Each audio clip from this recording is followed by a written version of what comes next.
Bonjour et bienvenue sur Bibliojuriste et Savoir, la chaîne où nous explorons les livres qui ont façonné la pensée du pouvoir, du droit et de la stratégie mondiale. Aujourd'hui, nous plongeons dans un ouvrage visionnaire et controversé intitulé Entre deux ères, le rôle de l'Amérique dans l'ère technétronique, écrit en 1970 par Zbigniew Brzezinski, conseiller à la sécurité nationale du président américain Jimmy Carter et grand stratège de la politique américaine pendant la guerre froide. Dans ce livre, Brzezinski ne se contente pas d'analyser le monde, il trace plutôt la feuille de route d'un nouvel empire, non plus fondé sur la force militaire, mais sur la technologie, l'information et la maîtrise des consciences. Dans la première partie du livre, l'auteur introduit le concept d'ère technétronique, une période où la technologie, l'électronique, les communications et les ordinateurs façonnent profondément la politique, l'économie et la société. Dans ce monde nouveau, l'information devient principale ressource de pouvoir, car celui qui contrôle les flux de données, les médias, les réseaux et la recherche scientifique détient le véritable levier de la domination mondiale.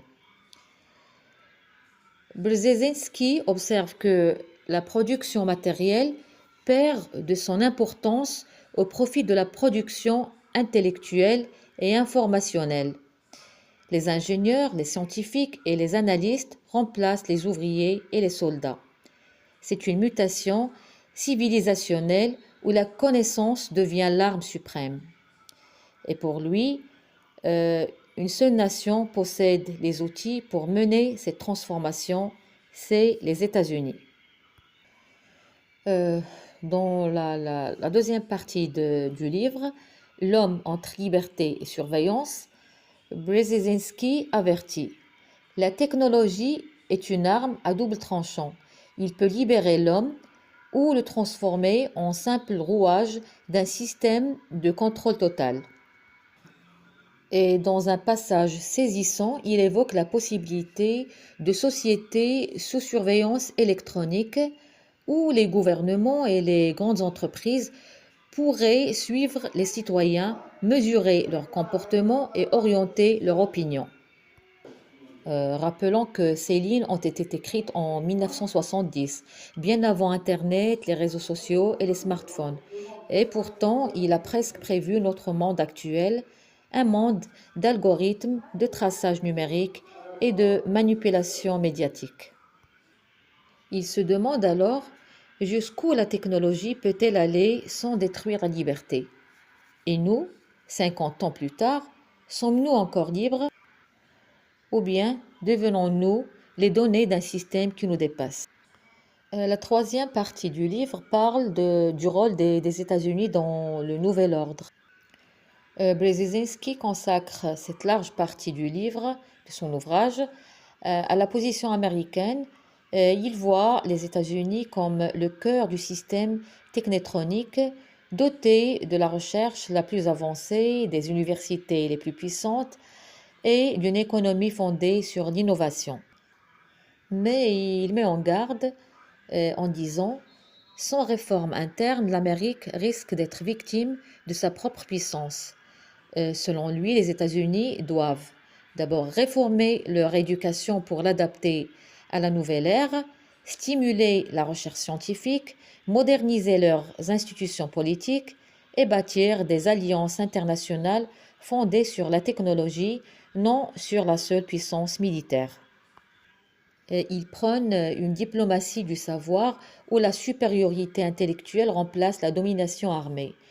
C'est ce que nous appellerions aujourd'hui la puissance douce, soft power, un pouvoir fondé sur l'influence culturelle, la science et la communication.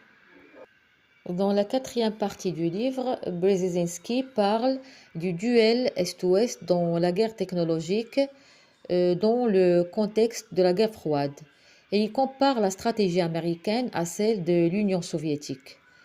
Il estime que le modèle soviétique fondé sur le contrôle centralisé et la censure ne peut pas survivre à l'ère technétronique car l'innovation a besoin de liberté.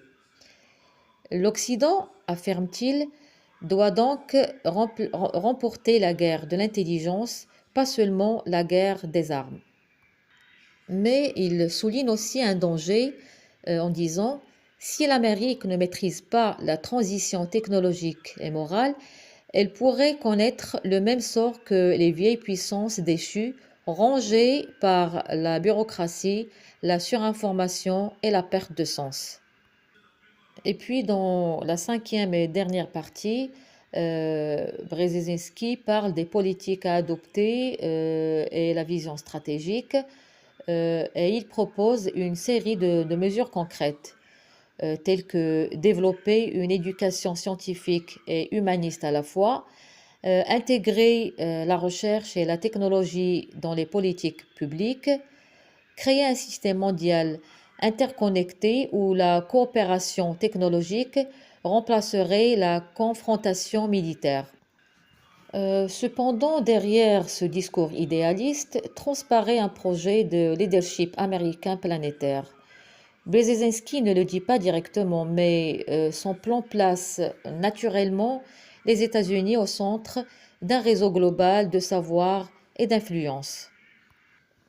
Alors, dans cet ouvrage, Brzezinski a anticipé de manière saisissante la révolution numérique, la surveillance électronique et la mondialisation de l'information. Son intuition sur le pouvoir des données est remarquable. Il relie la technologie à la culture, la politique à l'économie, offrant une lecture multidimensionnelle de la modernité. Mais certains critiques, ils pensent que Brzezinski tend à présenter la technologie comme une force autonome, inévitable, minimisant la part des choix humains et politiques. Or, la technologie n'est pas neutre, elle est toujours façonnée par le pouvoir. Et d'autres pensent que sa vision repose sur les élites scientifiques et décisionnelles, laissant peu de place aux citoyens, aux peuples du Sud et aux minorités. Il imagine une humanité dirigée par une technocratie éclairée, une idée séduisante pour les puissants, mais inquiétante pour la démocratie. Le livre aussi part du principe que les États-Unis doivent guider le monde. Pour un lecteur d'aujourd'hui, cela sonne comme une justification idéologique de la domination américaine sous un vernis intellectuel. Voilà, donc c'était tout pour aujourd'hui, mais on peut quand même conclure que l'ouvrage Entre deux ères n'est pas un simple essai géopolitique, c'est une clé de lecture du monde moderne où Brzezinski nous montre que la guerre du futur ne se joue pas sur les champs de bataille, mais dans les réseaux, les laboratoires, les cerveaux et les bases de données. C'est un livre fascinant, inquiétant et lucide. Il nous invite à réfléchir. Sommes-nous les acteurs de cette ère technétronique ou seulement ses instruments? Voilà, merci d'être resté jusqu'à la fin de la vidéo. N'oubliez pas de s'abonner à la chaîne, de liker la vidéo et de la partager. Et à bientôt.